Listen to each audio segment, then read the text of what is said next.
Hello and welcome to Behind the Bubble. This will be our series to kind of uncover our secret sauce behind our 100% human-powered, unscripted conversations. And I am excited to have Randy join me this morning. Randy is our Director of Messaging Operations.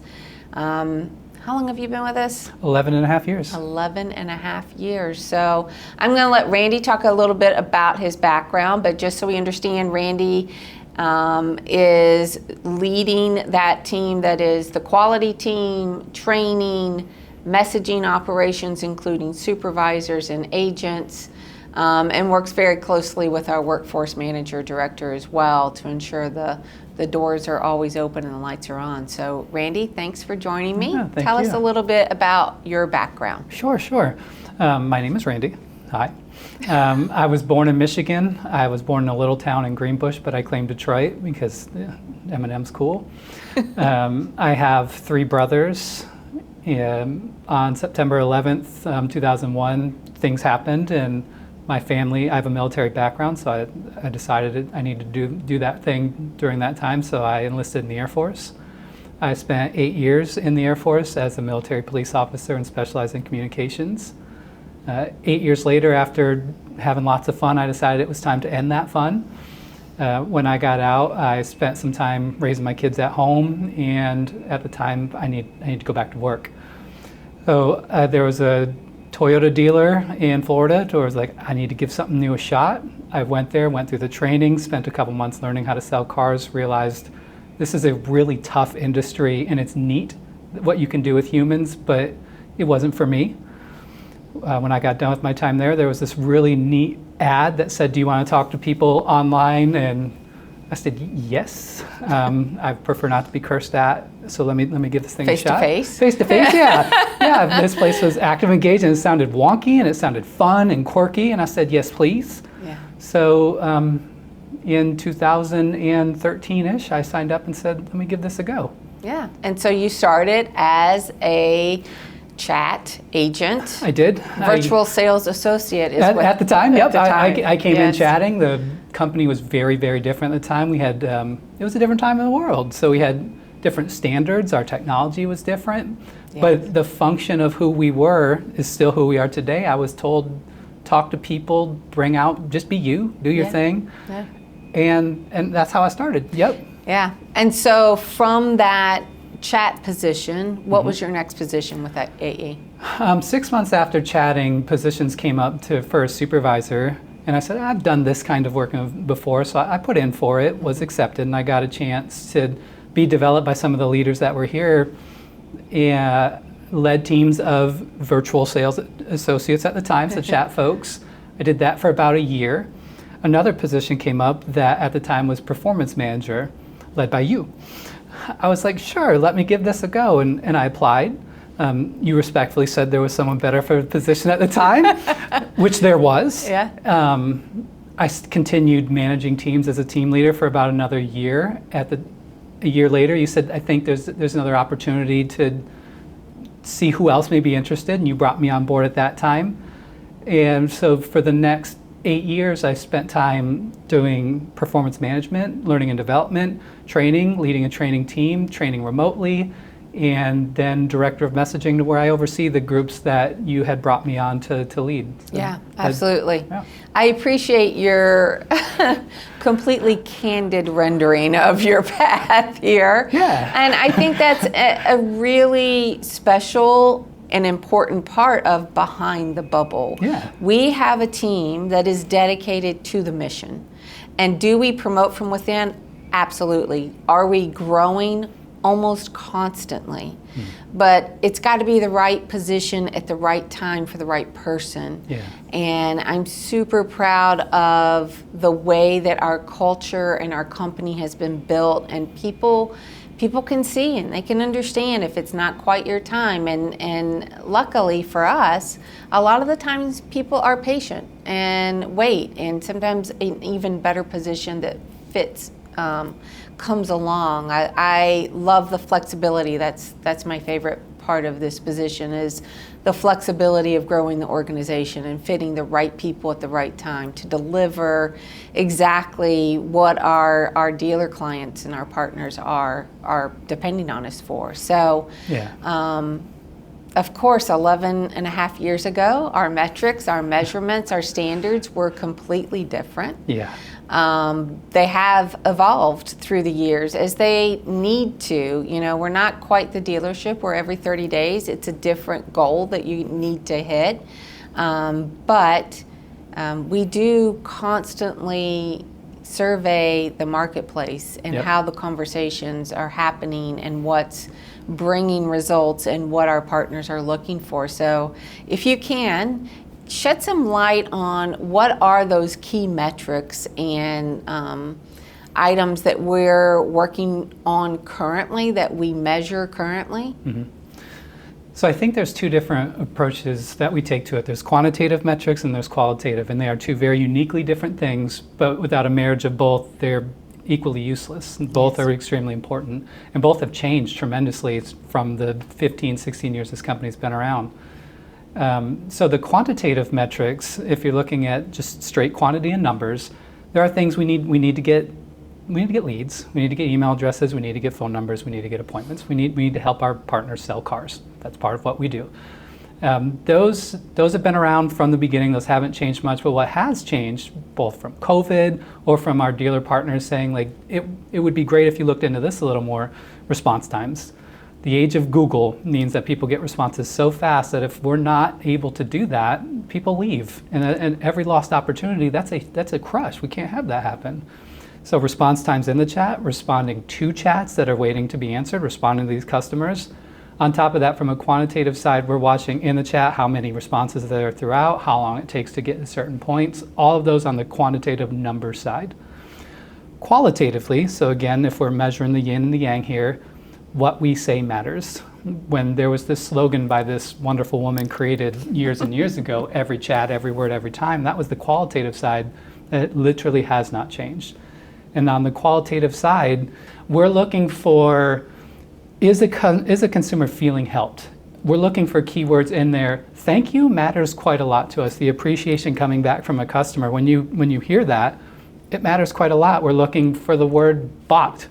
In a chat, if you're getting called a chat bot, you're not giving the human element that our company so desperately is looking to make sure that we're doing in these chats, so those being erased too. We're also looking through the wording that's being used to make sure that we're hitting the key things that the dealers are talking about. What are the new cars coming out? Are we bringing up all the things that our partners are saying, hey, this new car just released, can you put it into there? Absolutely. So our conversations are unscripted, but there's a structure. And we use an acronym that I developed all those years ago, LAUGHs. L is listen, A is acknowledge, U understand, G guide, H is have fun. And then S, it can be setting expectations, and that's usually what we're using that for, especially for overnight conversations or whatever that expectation is with the client. We always want to hold our partner dealers in mind when we're closing out the conversation. So LAUGHs was something, I still have the Dr. Seuss notebook, I wrote it in. When I joined the company and I was chatting, and it just came to me as this is an effective way to have a two-way conversation. I mean, 17 years ago, people were not accustomed to chatting online.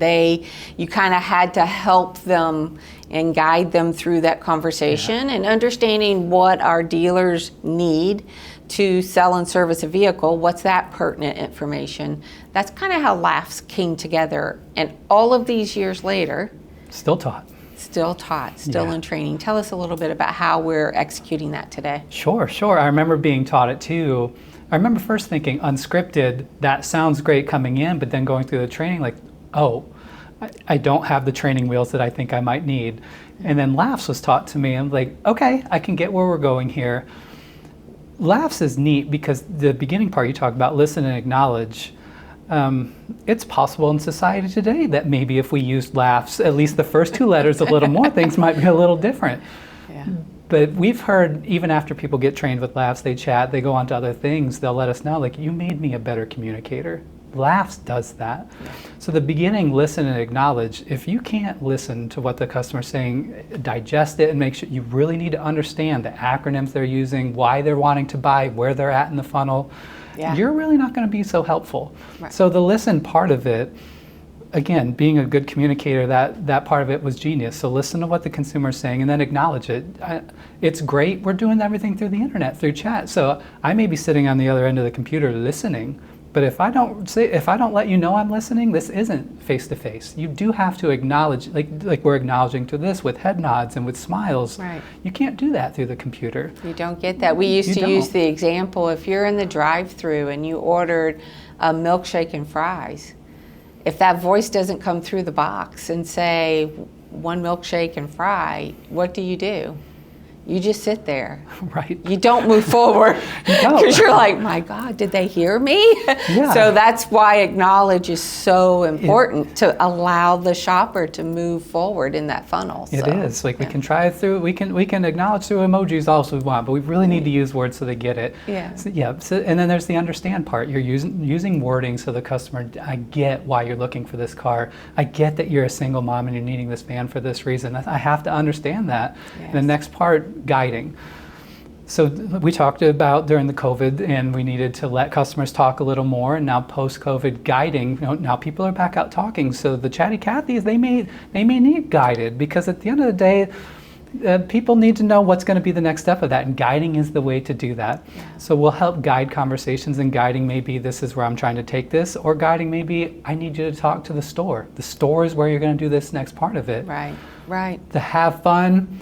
Have fun is a hiring thing that we have to work through. Yeah. So hiring people that want to have fun in their job, that want to let their very great personalities come through, that's the have fun part. All the people in this room have done it, Yes. the having fun part. So that may be someone's picking up on some sarcasm through a chat. That may be taking a joke at something you're saying here, laughing at the loss of the Pittsburgh Steelers game or something that happened recently. Like, I don't know how they But might that wanna have hasn't fun. happened recently, Randy. Oh, We're that- 3-0, man. That may Come be on. fair. That may be fair. We support different footballs. Yeah. Yeah. So, and then the end of it, the signing off or signature service or setting expectations. We're here as a conduit to help the dealers. We're here as a conduit to have the customers have a voice. And at the end of the chat, the setting expectations, we need to make sure they understand this is the dealership that you're going to be working with. This is the team. This is any expectations that they have to help them to transition the relationship they start with us. Yeah. Setting expectations for the dealer to follow up and do the promises that they're ready to deliver on, and set the expectations of all the great things that they're going to do afterwards. That's right. It's all about building that relationship. Yeah. It's building the relationship for that dealership, because we know shoppers today will visit less than 3 dealerships, sometimes less than 2. So we really take it to heart. It's our job to ensure our partner is that dealership they visit. So building that relationship is key. Yep. And on searching for the word bot, most of the time that word is happening at the very start of the conversation, where the shopper is saying, are you a bot?